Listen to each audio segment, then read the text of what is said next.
to continue to monitor that, but we want to take you live now to the Senate floor because the Senate just held its final vote on the Republicans' massive spending and tax cut bill known as the One Big Beautiful Bill, with the Vice President breaking a tie. So let's bring in correspondent Joe Khalil, who is following all of this for us live on Capitol Hill. We are talking about hours and hours of debate, of amendments.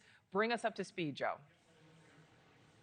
Yeah, let's see. By my count, we're talking about 27 hours from the time this process started, the Senate floor being open until right now. Just moments ago, we heard Vice President Vance, presiding over the Senate, make the announcement that the vote, the final vote on President Trump's One Big Beautiful Bill in the Senate was a 50-50 tie. Vice President Vance breaking that tie 51-50. The bill passes the Senate. This is a major win for President Trump. This is yet another hurdle that this bill had to get over, and it was uncertain up until the very final moments. There had been serious back and forth. We knew that the math was the math. Republicans could only afford to lose 3 Republican senators. That is what they lost. Senators Tom Tillis, Senator Susan Collins, and that is ultimately the reason that Vice President Vance had to come in and break this tie. Now, moving forward, the bill still has to go back to the House now, and that in itself is going to be a major ordeal to try to get that bill through. Several Republicans who are still skeptical about the changes that the Senate just made with this final vote. How did they get there? We've been talking for a long time, Nichole, about concerns with Medicaid cuts that are in the bill. The Congressional Budget Office has predicted that this bill could result in somewhere between 8 to 12 or 13 million people losing their Medicaid or becoming ineligible.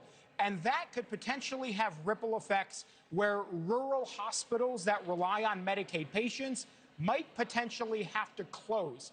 That was the big concern here from people like Senator Josh Hawley, Senator Lisa Murkowski, and others. Ultimately, those two ended up voting yes.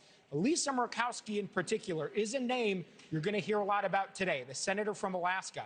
It took a lot of special wielding and dealing to get her to yes. In this bill that just passed, what you are going to find when you go through, and we haven't even seen the final text yet myself, are special carve-outs for the state of Alaska. There are SNAP benefits or food assistance, food stamp benefits nationwide that now federal funding is going to be cut significantly in that respect.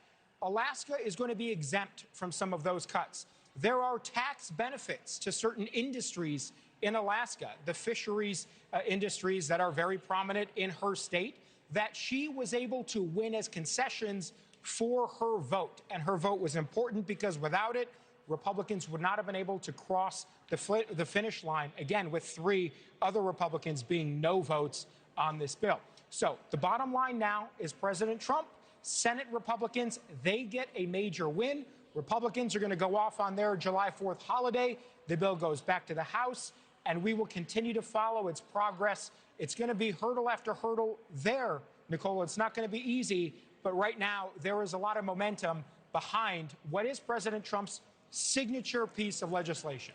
Thank you for watching. Subscribe below and download our NewsNation app right now on your phone, and you will get fact-based, unbiased news for all Americans.